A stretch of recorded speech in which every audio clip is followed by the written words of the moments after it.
हाँ dear students, आज हम जो है चैप्टर 8 जो कि बोर्ड के हिसाब से बहुत ही इम्पोर्टेंट चैप्टर है और 3 मार्क्स के 6 मार्क्स के क्वेश्चन 2 आना निश्चित है। और इस चैप्टर पे हमें विशेष ध्यान देना है क्योंकि शुरुआत की 2-3 एक्सरसाइज तो आसान है, लेकिन लास्ट वाली 1-2 एक्सरसाइज जनरली बच्चों को परेशान करती हैं। तो इसमें चैप्टर 8 में हम क्या क्या पढ़ेंगे वो देखेंगे। तो सबसे पहले आएगा इसमें रेट ऑफ चेंज, यानी परिवर्तन की दर। परिवर्तन की दर सबसे पहला टॉपिक है इसके अंदर। दूसरा है increasing decreasing. Increasing and decreasing यानी वृद्धिमान ह्रासमान, वर्धमान व ह्रासमान। तीसरा है इसमें tangent and normal. Tangent and normal, स्पर्श रेखा एवं अविलंब। स्पर्श रेखा व अविलंब। फिर आता है एप्रोक्सीमेशन। एप्रोक्सीमेशन या इसको हिंदी में बोलते हैं सन्निकट या हम कहें लगभग। फिर है मैक्सिमा एंड मिनिमा, अर्थात उच्चिष्ट और निम्निष्ट।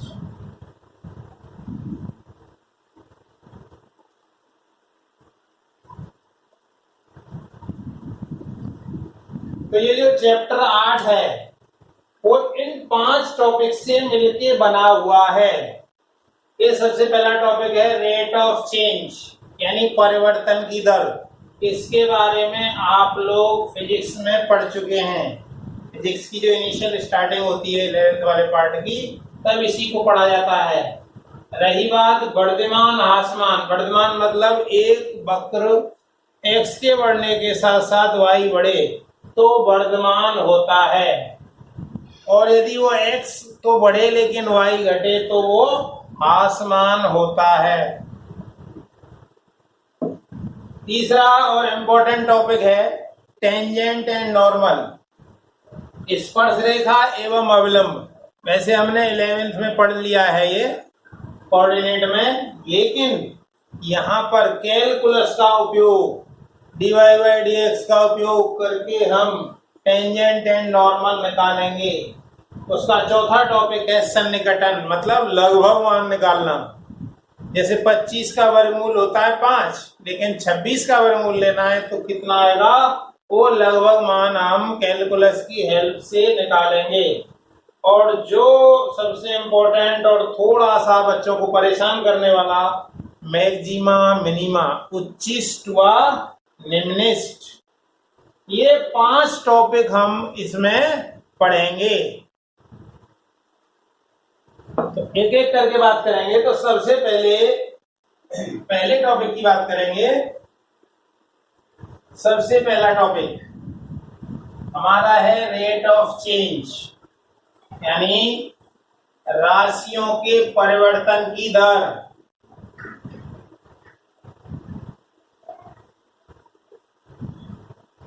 तो पहला टॉपिक है हमारा राशियों के परिवर्तन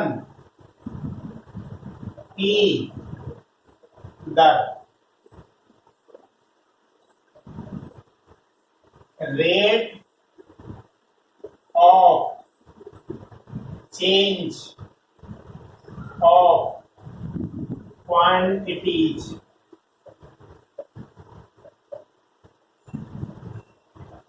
यदि हम इसमें बात करें तो बिल्कुल छोटे छोटे रूपों में लेके इसकी थ्योरी को चलेंगे। तो सबसे पहला पॉइंट इसमें जो है वो यह है,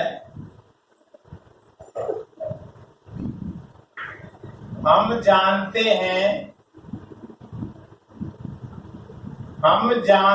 हैं कि अवकलज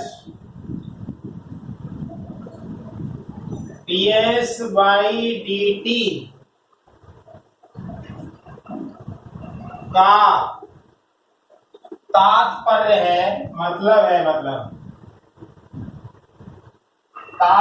है कि समय अंतराल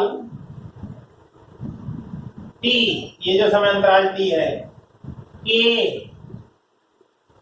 सापेक्ष दूरी s में परिवर्तन है। इसको जरा हम इंग्लिश में देखें तो we know that derivative ds by dt denotes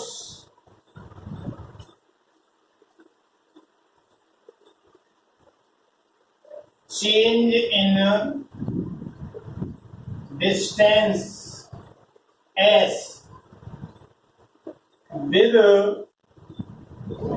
respect to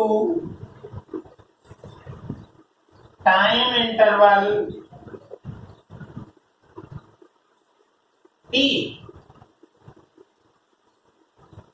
तो ds by dt का ये मतलब है। अब जरा इसको और थोड़ा डिटेल में समझने का प्रयास करें। देखें जरा,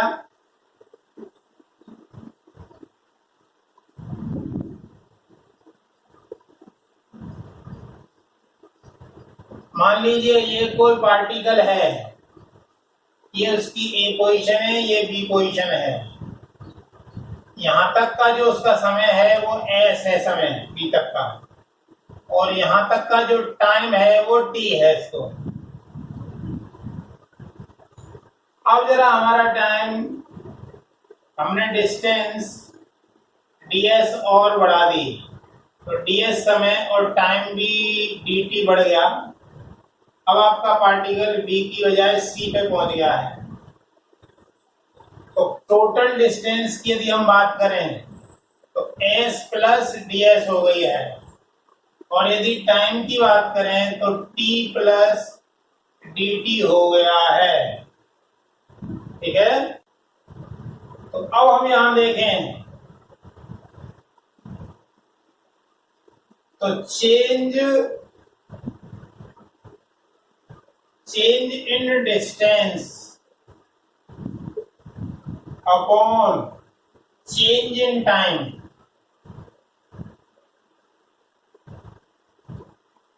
तो चेंज इन डिस्टेंस कितना है, s प्लस ds से, और पहले तो s ही था, t प्लस dt से t माइनस कर दिया, इससे ये कैंसिल हो गया, इससे ये कैंसिल हो गया, तो ये आ गया ds बाई dt। इसी को हम v कहते हैं या वेलोसिटी कहते हैं। वेलोसिटी हो गई आपकी ds अपॉन dt। वेलोसिटी वेग कहिए या चाल कहिए, तो ये दूरी में परिवर्तन, ये तो हो गया दूरी में परिवर्तन, और ये समांतराल।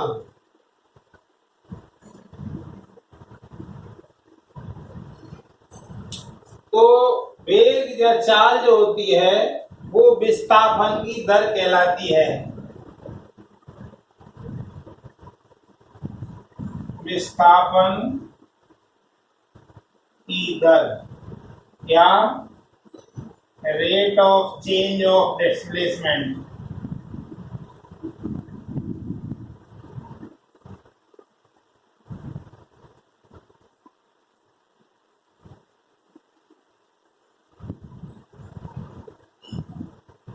ये रही बात। अब जरा आगे चलें, इसी में सेकंड देखें।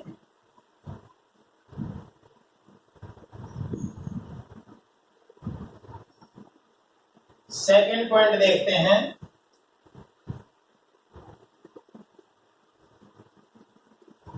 किसी एक राशि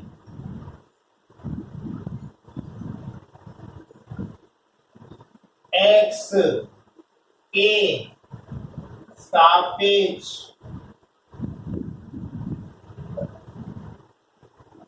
दूसरी राशि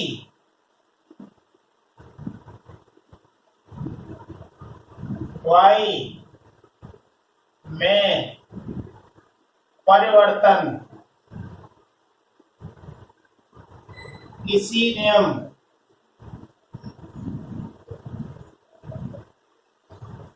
y इक्वल टू fx से परिवर्तित होता है तो उसे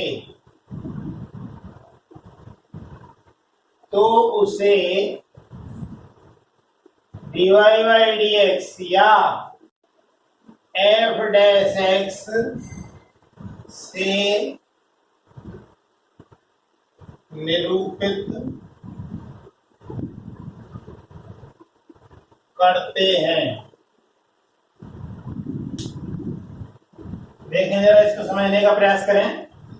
वैसे तो ये सब चीजें फिजिक्स में पढ़ी हुई हैं 11th में, लेकिन फिर भी समझने का प्रयास करें।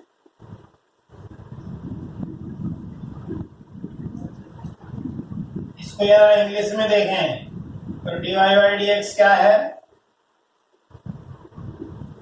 Rate of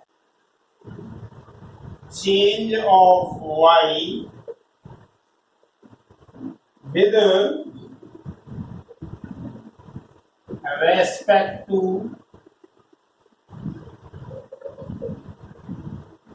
another quantity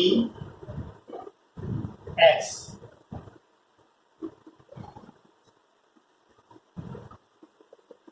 It is also denoted by f dash x. इसको जरा हम समझने का प्रयास करेंगे। जिसकी हम बात करते चले आ रहे हैं ये वाला है, ये dy बाई dx या f डैश x, ये कैसे आता है इसको जरा समझने का प्रयास करें। देखें,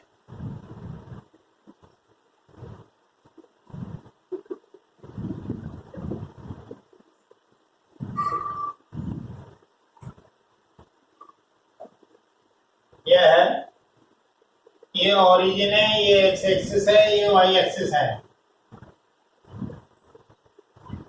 ये कोई आपका curve y equal to f x है। इस पे मान लीजिए हमने ए बिंदु ये ले लिया, यहां पर ये डिस्टेंस है x और ये डिस्टेंस है y। इस टाइम है t और थोड़े टाइम बाद ये डिस्टेंस हो गई x प्लस dx, तो निश्चित रूप से ये भी बढ़ गया y प्लस dy। अब ये बिंदु आपका आ गया b,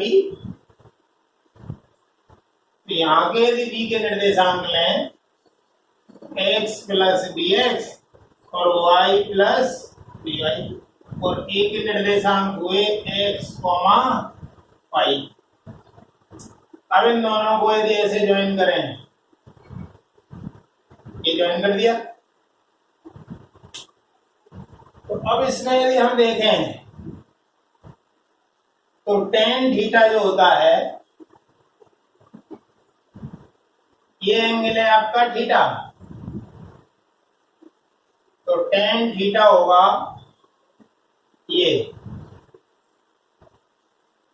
BC अपॉन AC। तो BC कितना है, ये है आपका dy और ये है dx, तो dy बाई dx। क्या tan थीटा को ही हम ढाल या प्रवणता या स्लोप, ये होता है dy बाई dx, या इसी को हम f डैश x भी कहते हैं। तो dy बाई जो dx होता है उसको ऐसे भी निरूपित करते हैं आप, limit del x tends to 0 del y upon del x, यही आपका dy बाई dx होता है। इसको यदि हम देखें तो ये x में परिवर्तन हुआ है dx और y में परिवर्तन हुआ है dy।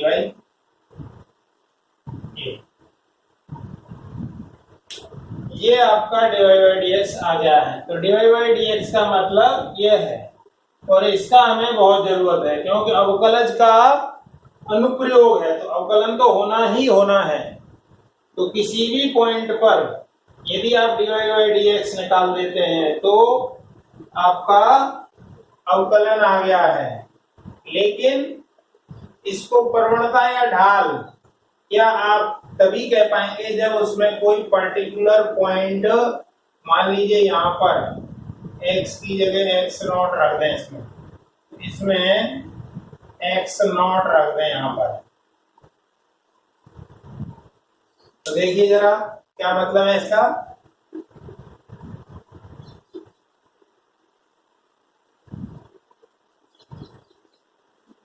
तो dy by dx at x equal to 0, तो क्या हो जाएगा dy by dx at x equal to 0, या इसको अपन कहें f डैश x 0।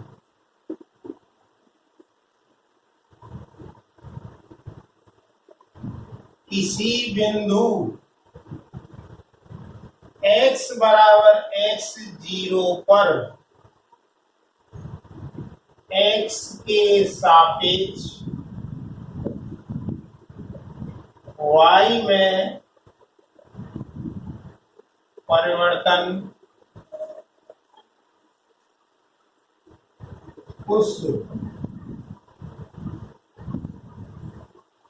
बिंदु पर वक्र की प्रवणता या ढाल को निरूपित करता है।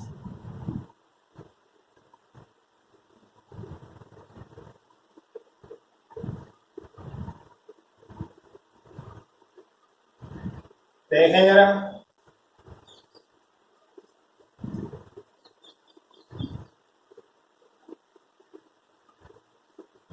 dy by dx at x equal to 0 denotes slope at point x equal to x0 of that curve।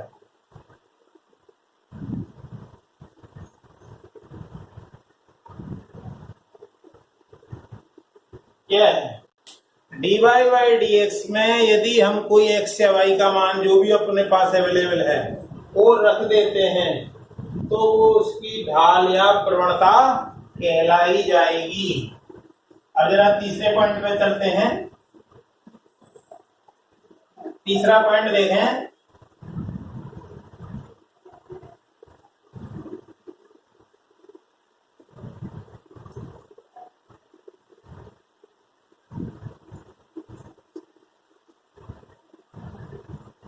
यदि दो राशियां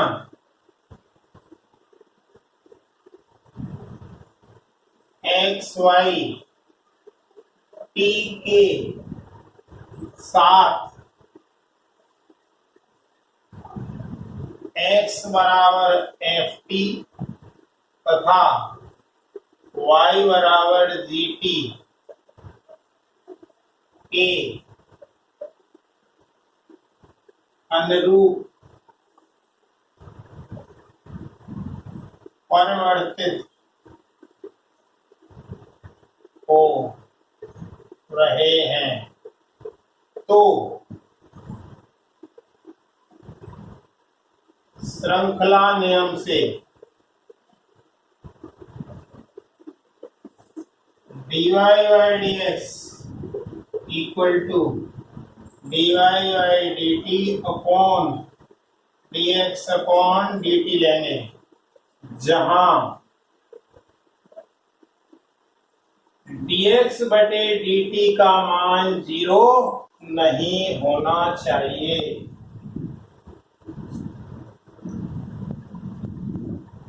If two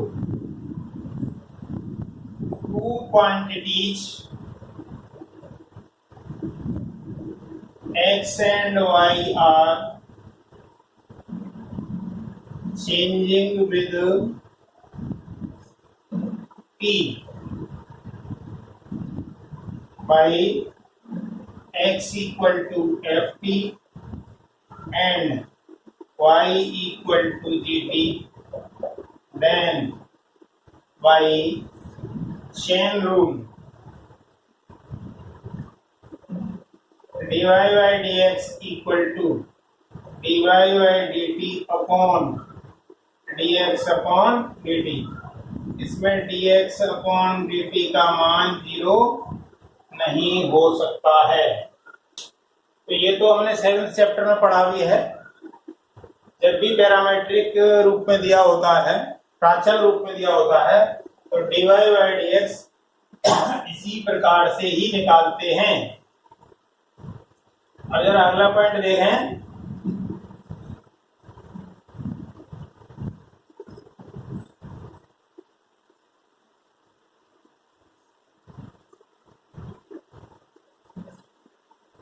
यदि x के बढ़ाने से y बढ़े तो dy by dx का मान धनात्मक होगा। If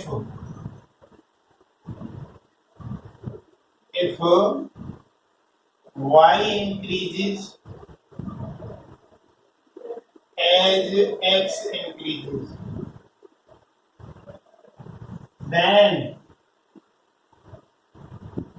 value of dy by dx be positive.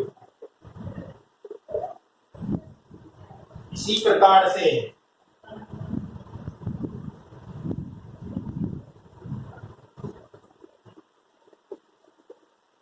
यदि x के बढ़ाने से y घटे तो dy by dx का मान ऋणात्मक होगा। देखिए, इसको आप देखना चाहें तो देख सकते हैं, x बढ़े लेकिन y घटे, ये है। x तो उधर बढ़ रहा है लेकिन y घट रहा है। इसमें ऊपर वाले में देखें, x बढ़ रहा है तो y भी बढ़ रहा है। If y decreases as x increases, then value of dy by dx p negative. ये नेक्स्ट पॉइंट है। उससे आगे देखें यार,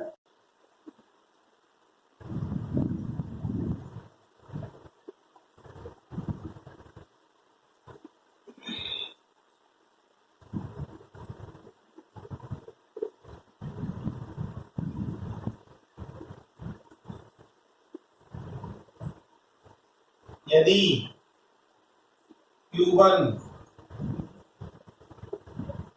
परिवर्तन की दर दी गई है तथा Q2 परिवर्तन की दर ज्ञात करनी है,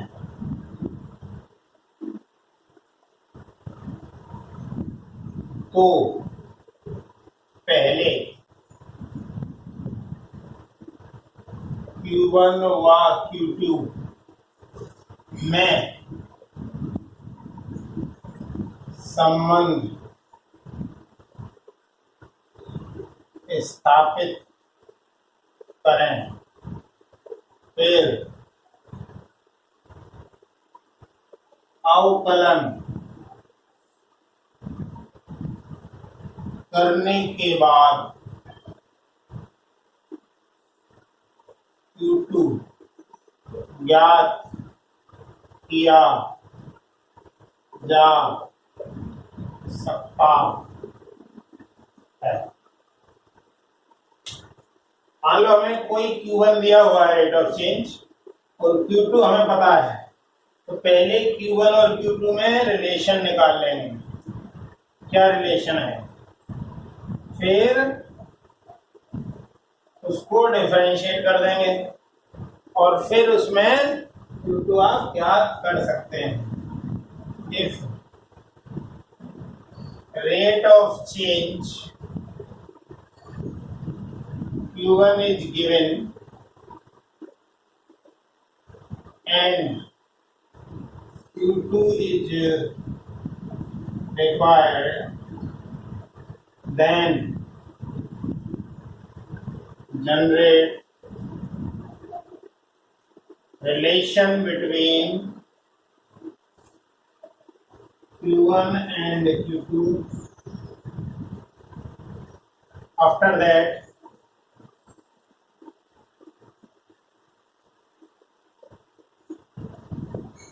differentiate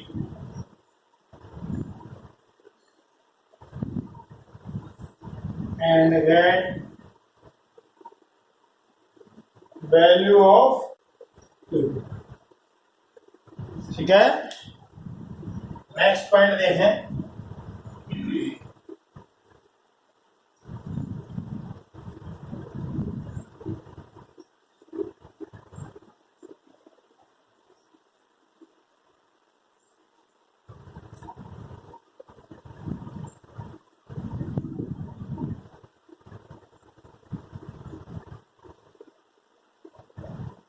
किसी क्षण यदि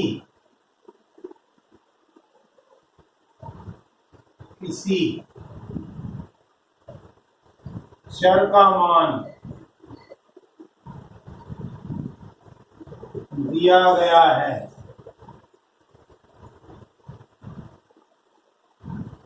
तो उसका अवकलन कर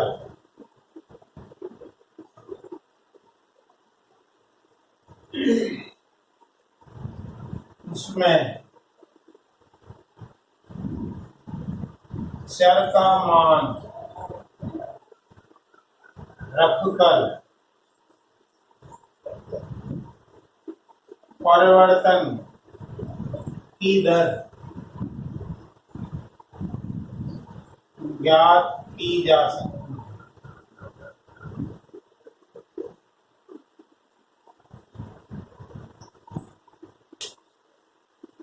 देखें जरा,